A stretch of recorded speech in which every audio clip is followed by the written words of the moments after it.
They text all night and they talked on the phone the other day, and guess what? 2-3 weeks later, it's gone. Over the years and decades, I've discovered in not just my personal life, but also in my professional life, in my work with women, that there is an overlooked reality that we all encounter in our search to align with extraordinary love. And that is that most people have too hard a time recognizing when the opportunity for extraordinary love actually appears in front of them. They don't recognize it, but they have no difficulty. Most people, they have no difficulty at all getting swept up in the storm of newness when they meet somebody new, a potential person in a relationship. They don't have any problem being swept up in that connection based on chemistry, mass physical appeal, and all the other stuff that usually your average person gives a lot of weight to. People look for connection with their ego. So in that same vein, they look for connections through categories, so to speak. They have all these checklists and predetermined ideas about who a partner should be, what they need to look like, what they need to do for a living, what kind of car they need to drive, what they have, what they need to have, and all this other stuff. People want to feel like they're floating on a cloud 100 and have all of their bells and whistles and hormones going off. That's my dog in the background. Please excuse her. As a result, I would argue that the majority of people often overlook the very relationship that is capable of providing the connection that their heart really seeks.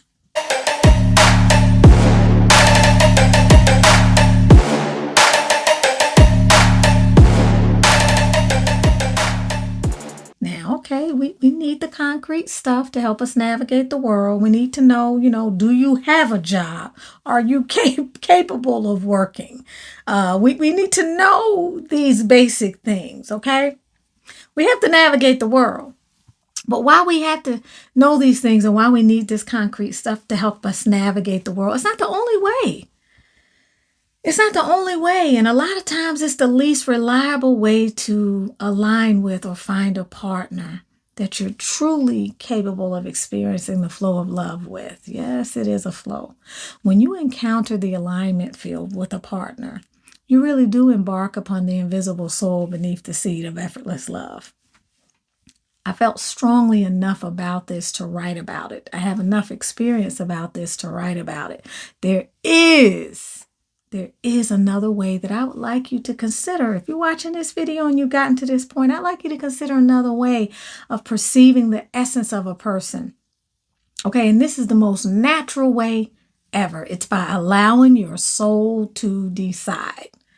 This is what I did once I realized that there's a part of me that perceives depth and reads energy better than anything else I could ever orchestrate with my conscious awareness. This part of me is not using categories, okay? The soul uses resonance and coherence in another soul, unlike what the conscious mind does. Coherence, in syncness, harmony, smoothness. This may explain why some of the most meaningful relationships arrive not only in unexpected ways, but in unexpected forms. Why? Because people often search for love through some predefined image of who a partner should be. Like I said, all of the prefabricated stuff, only to discover that their deepest connection actually emerges with somebody who violated all of that stuff. The soul has no race. The soul has no political party. The soul has no cultural identity. Thank God for that. It is not concerned with any of those social categories through which we as human beings divide ourselves up into these little cute categories with or by. Its only concern is resonance. And as a result, extraordinary love is sometimes overlooked. I would argue most of the time it's overlooked because we're going through these categories. And the resonance, though, is attempting to reveal itself through the quality of the connection that you feel with another person. It's going to defy the eyes and the five senses. Now, this is what this video is going to cover.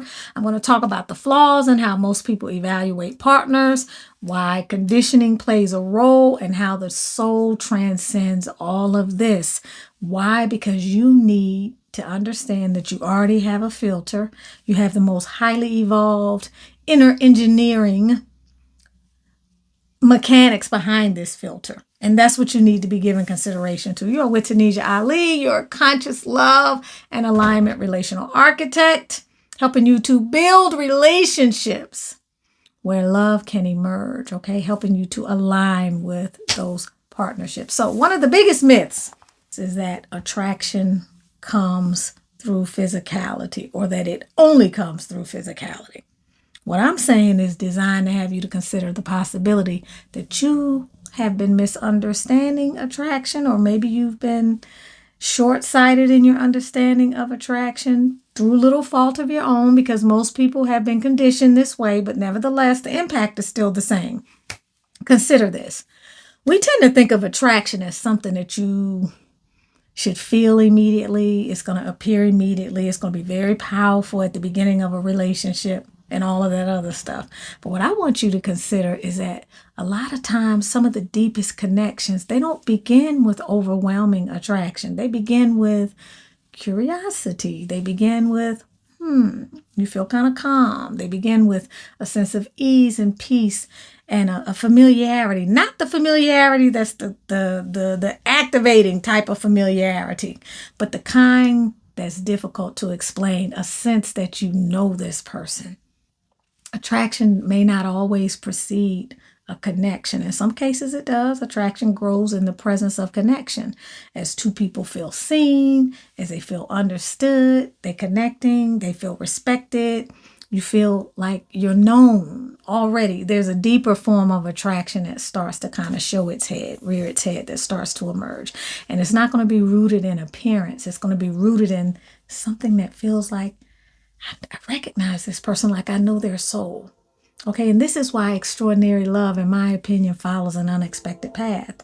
The greatest obstacle is not going to always be in the absence of suitable partners, people. It's going to be the filters through which you have been taught to perceive these quote unquote suitable partners. Okay, when we become willing to move beyond those common assumptions, all the categories, all the predetermined conclusions that create a possibility for a different kind of recognition to occur rather than the ones that we are used to, when individuals become willing to move beyond all of those common assumptions that you probably have, all of those categories you've been placing people into, and all of those predetermined conclusions that you draw, when you begin to be able to move away from that, then you create the possibility for a whole different kind of recognition to occur. You got to get the baggage out first, though. And then guess what? Your mind starts to move from, does this person match the image of perfection I had in my mind, to what's actually happening between me and this person? And what happens in this space is that you are able to allow something to reveal itself. Okay? You're able to allow something to start to show up before you start judging all of and letting the mind come in and hijack your experience. And when you do this, true resonance has a door to enter through. But that's not usually how it happens for most people. They begin searching for their love with this already established idea in their mind. They have all these ideas about appearance, background, culture, education. That's my dog, excuse me. Status, religion, politics, age, personality, and all of this. Personality is a big one, and all of this other countless stuff. Okay, some of this stuff is conscious. Okay, some of these preferences are conscious, but others of them operate beneath their awareness. But together, all of it creates an internal filter through which you are evaluating every potential partner that shows up. And one of the strongest observations I made in my own personal life was that although there was an obvious physical connection and a desire to get to know him, thankfully, there wasn't that usual pull, that urgency. It's kind of that obsession or that sense of uncertainty where already you're up here in your mind, and sometimes emotional turbulence that can come with other kinds of connections that I had in the past. And when I say emotional turbulence, it doesn't have to be chaos and drama for it to be emotional turbulence. Say hi, Albie. It doesn't have to be chaos and drama. Okay? It can be something that overstimulates you, something that activates you, something that makes you constantly feel like you want more and more, and you just don't know why. Okay? Without there being some type of calm alertness. There's a difference between feeling activated and wired and totally stimulated and calm alertness, or a feeling of inner spaciousness and clarity. You know what I mean? You know, all the pomp and circumstance, I call it, the getting to know you fast stuff, the lustful stares, the countless texts, all into the night. You know how many women I've had tell me they found the one, they text all night and they talked on the phone the other day, and guess what? 2-3 weeks later, it's gone. Okay, all those through the night conversations and the sort of getting to know someone on steroids, all that stuff. It can be fun, but eventually it can produce also a toxic chemical cocktail of endorphins and hormones that rob you of the natural pacing that is required in a more authentic and well-matched connection. There's a pacing that happens organically. It's not something you have to run to. It's not something that you run after. It's not something that you stay up 10 hours, 6 hours, 5 hours on the phone talking about. That's not how it happens. And believe it or not, this will become increasingly attractive to you as the time goes on. And that's my point. Most people reject the true resonance because it doesn't immediately stimulate them. If someone has spent years associating a sense of I want to get to know you or attraction with emotional intensity and passion and highs and lows, then calm and peacefulness and a sense of calming alertness is going to feel foreign. I've heard some people say it felt dead or didn't stimulate me in the ways that I was used to. It didn't stimulate them in the way that they feel is stimulating. So they end up feeling like something is missing when in reality, they're just encountering an entirely different quality of connection. So here's a deeper question that I want you to consider. If the soul recognizes resonance before the ego recognizes all that glitter and those check boxes, and how often do you think people have talked themselves out of extraordinary love? A lot of times, simply because their minds could not immediately explain what the deeper nature already knew and just needed time to reveal. How many times have you done this? Robbed yourself of a quality relationship and healing lessons because you were expecting something entirely different. Yep. Why? Because we trust excitement. We question peace. A lot of people question when things are calm. When you feel like you can breathe. This is unfortunate. It's not normal. It's been normalized. It's not normal. Or it could be normal. It's definitely not natural. And it needs to be changed because so many people, especially women, have gotten used to long-term and repeated turmoil. So much that the absence of it is almost mistaken for the absence of chemistry and something that's going to be fun and exciting.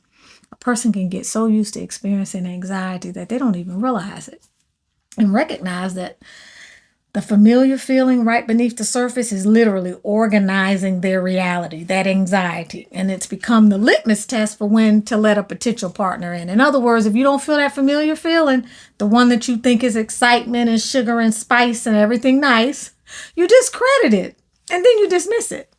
You let him or her get away.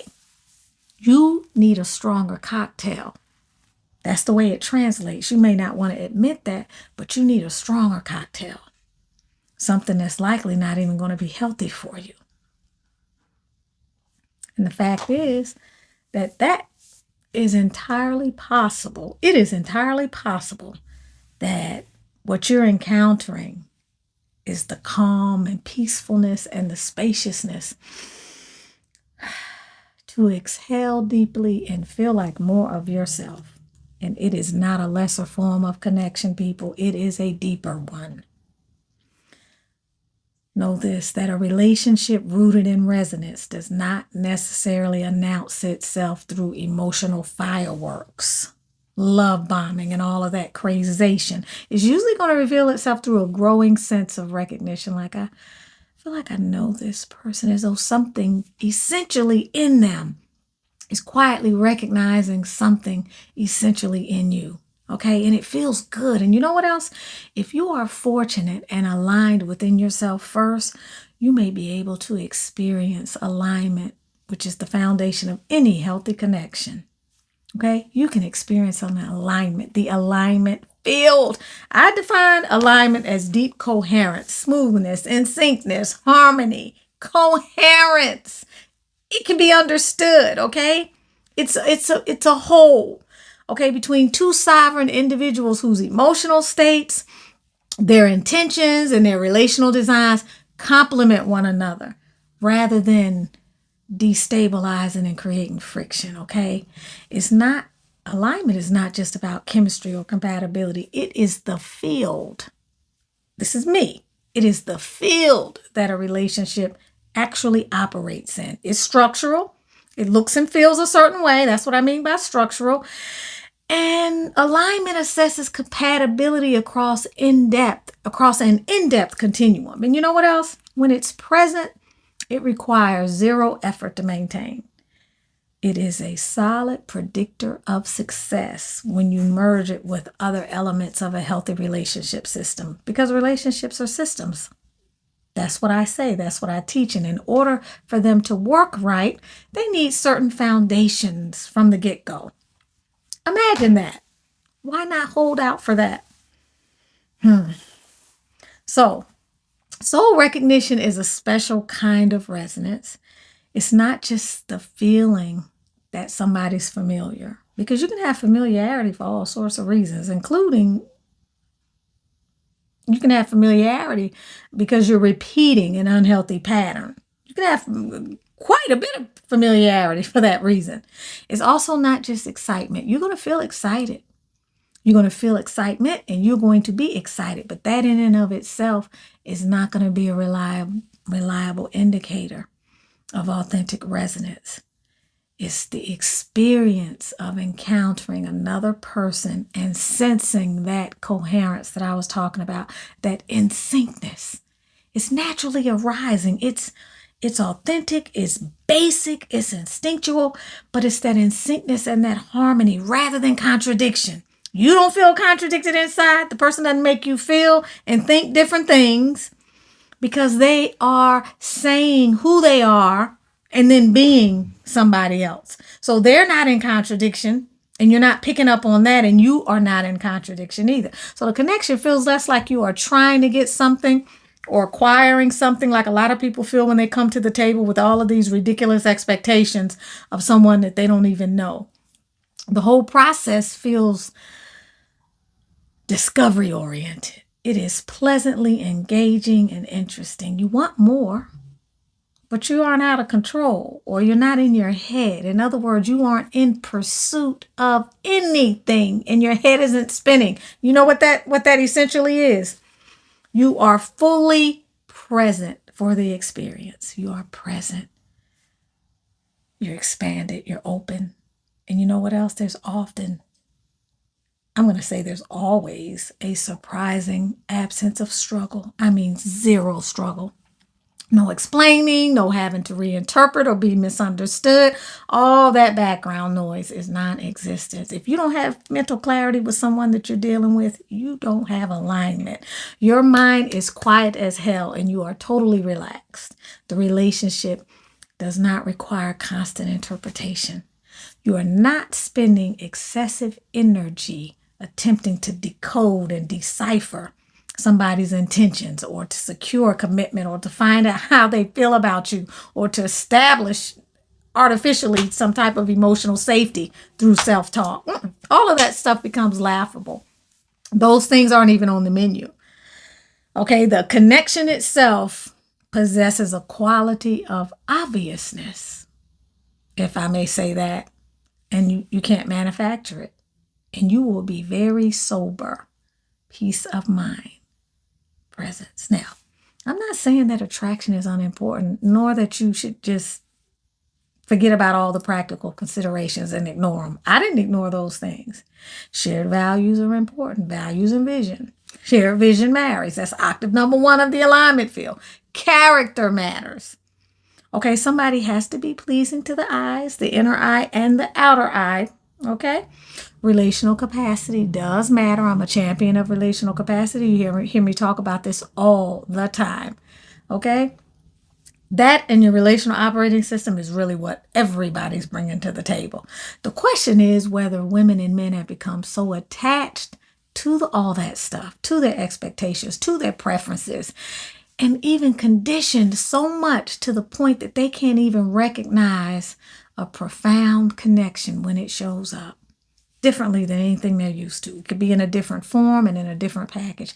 And a lot of times it's going to be. And something else to consider is that popular narratives in the movies and the media and just in the culture and in general often portray extraordinary love as, oh, it's got to be overwhelming. It's got to be dramatic. It's got to be obsessive. It's got to be emotionally consuming. Emotionally consuming. It must consume your every thought. Did he text? Did he text? Is he going to call? What's going on? Where is he? Rather than lighthearted, curious, playful, suspenseful, sensual. Okay, regulating, accommodating, and intriguing. I say sensual because in order for something to be sensual, you have to be present. Listen, soul recognition, deep recognition, the kind that goes beyond people sending their representative and all those pretenses, it often requires patience and self-regulation. Like you got to be calm and in discovery mode. You got to release all of your expectations. Let that baggage go. Let it go. You can't always draw immediate conclusions like what conditioning has primed you for. Many people still, always, often are evaluating a potential partner before they've even had any time to genuinely discover, to just discovery. That discovery and exploration opportunity hasn't even had an opportunity to occur. Yet, some of the greatest loves of all time and some of the greatest loves that people will ever encounter exist beyond the boundaries of those expectations. Believe me when I tell you that the individual who will ultimately become a profound partner and lover and person for life won't always match the image that you constructed in your head in advance. They could be from a different culture, a different background, a different race, an entirely different social world, and in some other form that you could never have anticipated. That's the nature of resonance. I love that word, resonance. At its deepest level, soul recognition points toward a different way of perceiving human connection. You have to understand that there is a dimension of human awareness capable of recognizing essence before all the worldly things that you are likely preoccupying yourself with. So what I'm saying is get beyond the checklist. Get beyond the checklist and understand that your innate filtering mechanisms operate through multiple levels of awareness and that inner technology. It's perfect and it's unrivaled. So don't reduce yourself down to the mere 5 senses. Modern dating and relationship drama and trauma can cause you to prioritize the wrong things and reduce a person down to a snapshot. What you should be looking for is to feel seen, to feel understood, to feel respected and safe, while attraction deepens, as it no doubt will, and love begins to flow effortlessly. Not from that person or from you, but from the field that the relationship is marinating in. That's it, and that's all. If you remember nothing else from this video, please remember this. The phenomenon of soul recognition is priceless, and it will truly give you a feeling of indescribable familiarity that no words can explain. I'm talking about like when 2 puzzle pieces come together and they fit. There's no efforting in a way that feels like work. you don't feel exhausted. You don't feel tired. You don't feel like you have to dance on the table and tap dance around an issue or to be heard or to be understood. Your nervous systems co-regulate. You kind of move in the same way, or you move in ways that are complementary. Energetically, you align. Your temperaments lock in like puzzles. And the relationship is one of ease. These relationships do exist. There are kinds of relationships where you are not doing bucket work day in and day out. You know, like the pipes bust, you're scooping up the water, you're throwing it out the window. And as fast as you're throwing it out the window, the water is multiplying and it's at your knees now. And both people are doing bucket work and you are exhausted. You are in a chronically misaligned relationship. That is not your reality. So let your soul take up more space. Let your soul play a greater role in helping you to decide if the connection that you are experiencing is truly familiar to you in a spiritual sense, or if it's just familiar to you in a 3D sense. Again, you are with Tunisia Ali. You can engage with me on my website, throne69.com, and learn a little bit more about what I do, a little bit more about my work, my books, my journals, my healing, sacred healing tools, and so much more. I hope that you keep coming back and let me know what part of this video resonated with you the most, what left the biggest impression, or what is it that reminds you of something that you know you need to remember moving forward. I'll see you next time. Thanks again for your time. You could have been doing anything else. You decided to do this. See you next time.